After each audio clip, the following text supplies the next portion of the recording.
તો જય દ્વારકાધીશ, જય સોનબાઈ માં મારા વાલા મિત્રો, કેમ છો બધા? મજામાં? તમે બધા મિત્રો મજામાં જશો? સ્વાગત છે ફરીથી એક નવા વ્લોગ વિડીયોની અંદર મિત્રો. તો આજે ફરીથી એક નવો વ્લોગ આપણે ચાલુ કર્યો છે, કેમ કે મિત્રો આપણે જવાનું છે, આપણા મોટા ભાઈ છે ને ગાંઠિયાનું ને એનું એક દુકાન ખુલે છે, એનું ઉદ્ઘાટન છે. તો 10 વાગે ઉદ્ઘાટન છે, અત્યારે થઈ ગયા છે મિત્રો 9:30 જેવું તો વાગી ગયું છે. ભાલપારા ગામની ત્યાં છે, તો અમે અહીંયાથી બાઇક લઈને, હું એકલો નથી, હું છું, અમારા ભાઈઓના એક પાર્થ છે, હર્ષ છે, અમે 3 જણા જવાના છે. હવે જોઈએ અમે ટ્રિપલમાં જઈએ કે અલગ અલગ બાઇક લઈને જઈએ.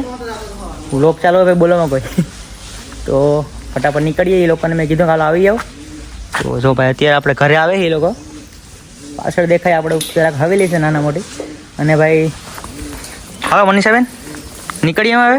ઘરમાં આવી ગયા મનીષાબેન. બાપા હાલો અમે જઈએ. ઓલાનું ઉદ્ઘાટન છે ને કારીફુઈના છોકરાનું ભાલપરા.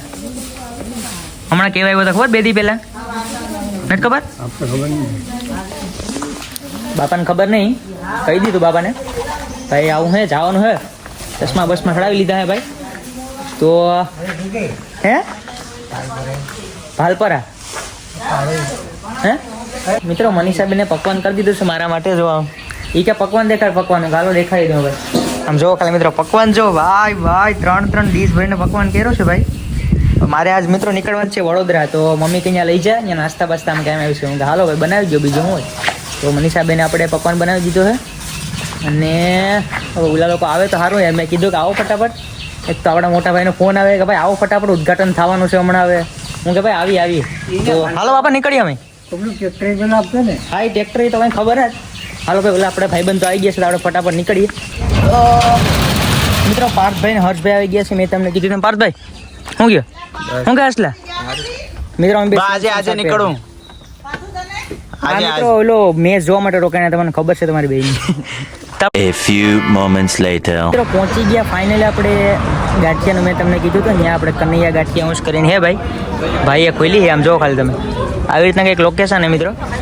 અરુણભાઈ અમારી ફૂઈનો છોકરો જ થાય, ફૂઈનો છોકરો થાય ભાઈ. સાહસ કર્યું છે, સાહસ વિના સિદ્ધિ નથી. બરોબર છે યાર. જો ખાલી તમે શબ્દો જો યાર. ગાંઠિયા બનાવે છે. ગાંઠિયા અમે આગળ ભાઈ ખાધા હે. શરૂઆત બહુ સારી છે, કસ્ટમરમાં આવવા બાજી ગયા છે બધા.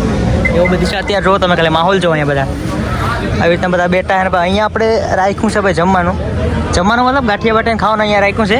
અહીંયા ભાઈ ચાલુ છે. જે મજા આવી મિત્રો, તમે પછી અહીંયાથી નીકળો, આપણું લોકેશન છે આ ભાલપારા હાઈવે છે, નંદન કાફે છે ને સામે છે, અને પેટ્રોલ પંપ છે નાયરાનો. જો નીકળો બાજુમાં હોટલ સ્ટેશન પાછળ દેખાતી હશે. નીકળો અહીંયાથી તો રૂબરૂ મુલાકાત કરજો મિત્રો, બહુ મજા આવશે. ખરેખર મજા આવી છે. આપણે એના બનાવતા કારીગરને મળાવો મિત્રો. હું તમને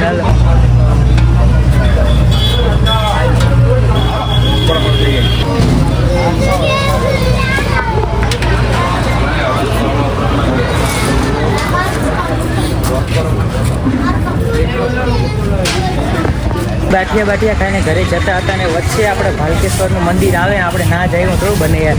તો ભાઈ પહોંચી ગયા છે ભાઈ 3 ભાઈઓ આપણે ભાલકેશ્વર મંદિરે. જો હાલ તમે માહોલ જો મિત્રો.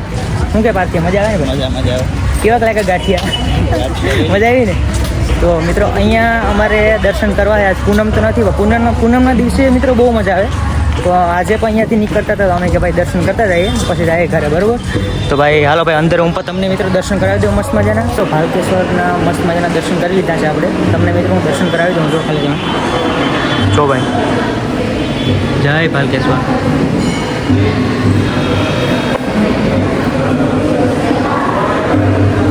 અમે મિત્રો મસ્ત મજાના દર્શન કરી લીધા છે. અને અહીંયા ભાઈ પબ્લિક પર અત્યારે છે મિત્રો. હાલો હવે પાર્થભાઈ ફોટા પાડવામાં છે. જો તમે ખાલી હર્ષિયો અને પાર્થ ને બધા આવ્યા છે ભાઈ. તો હવે હાલો દર્શન કરી લીધા. હવે ક્યાં જશું ભાઈ? બહાર થોડી વાર બેસું કે ઈશ્વરના મિત્રો દર્શન કરીને આપણે દર્શન કરી લીધા છે ભાઈ મહાદેવના, પ્રગટેશ્વર મહાદેવના દર્શન કર્યા ભાઈ. પાર્થભાઈ કરી લીધા ને દર્શન? તો મિત્રો દર્શન થઈ ગયા છે ભાલકેશ્વરના, અને આપણે મહાદેવના પર દર્શન કરી લીધા છે. હવે આપણે અહીંયાથી નીકળવાનું છે સીધું ઘરે, કેમ કે ભાઈ પાર્થભાઈને હે ને 2 વાગે કંઈક બસ છે. કા મારો ભાઈ પણ બોલવામાં તો જવાનું છે. કાકા આમાં યાર આ બધા અમીરી છે ભાઈ બધા પાસે, એટલે પહેલા કરે મિત્રો આવું હે. તો ભાઈ મહાદેવના દર્શન કરી લીધા હે. હવે ફટાફટ હાડો આપણે નીકળીએ ઘર સાઈડ. રાજેશ નહીં બધી મિત્રો આપણા મિત્રો આપણા મોટા ભાઈના મસ્ત મજાના ગાંઠિયા બાઠિયા ખાધા, પછી ભાલકેશ્વરના દર્શન કરવા ગયા હતા તો અહીંયા દર્શન કરી લીધા. પછી અત્યારે ઘરે આવી ગયા છે. આપણે મોટું બોટું બધું ધોઈ નાખ્યું મસ્ત. થોડુંક ધીમે ધીમે બોલું છું એમ કે બધા સૂતા છે, લાઇટ પણ નથી એટલે. તો આવું બધું છે. હવે આપણે પાર્થભાઈને મૂકવા જવાનું છે સોમનાથ બસ સ્ટેશને, કેમ કે એની બસ હમણાં 2 વાગે છે. તો આપણે એને બાઇક લઈને મૂકવા જવાના છે. તો પહેલાં મૂકી આવીએ પછી તમને મળું મિત્રો હું હમણાં હાથું પગ ધોવા ગયો ને તો અમારે એક મોંઘામેલી ઘડિયાળમાં જરાક પાણી ગરી ગયું છે, ભેજાઈ ગયો છે. તો આપણે એને છે ને આ ભૂકીવાળા ડબલામાં મૂકવાનું છે મિત્રો. તમે ક્યાંય સાંભળ્યું હશે કે ભાઈ ઘડિયાળમાં એવું આવે ભેજ તો ભૂકીવાળા ડબલા મૂકે એટલે ભૂકી બધું ચૂહી લે. તો મારે મૂકવા છે, મેં આગળ ટ્રાય કરી લઈએ, અત્યારે પાછું મૂકી દઉં મિત્રો. તો આમાં ભૂકી એમાં મૂકી દઈએ આપણે મિત્રો. પાર્થને સોમનાથ બસ સ્ટેન્ડે મૂકતા આવ્યો અને રિટર્નમાં આવ્યો ત્યારે હું શું શેરડીનો રસ, ધરતીનો અમૃત શેરડીનો રસ લઈને આવ્યો છું. જો ખાલી આમાં આખી થેલી ભાઈ ભરીને આખી ટોપડી ભરાઈ ગઈ, એટલો રસ લાવ્યો કા. એટલે શું થાય એટલા એ 2 ગ્લાસ ભાગમાં આવી જાય. મારો તો વારો બાકી છે હજી મિત્રો. તો હાલો ભાઈ ફટાફટ રસ પી નાખીએ. અને આ 2 બાયું અહીંયા શું કરે?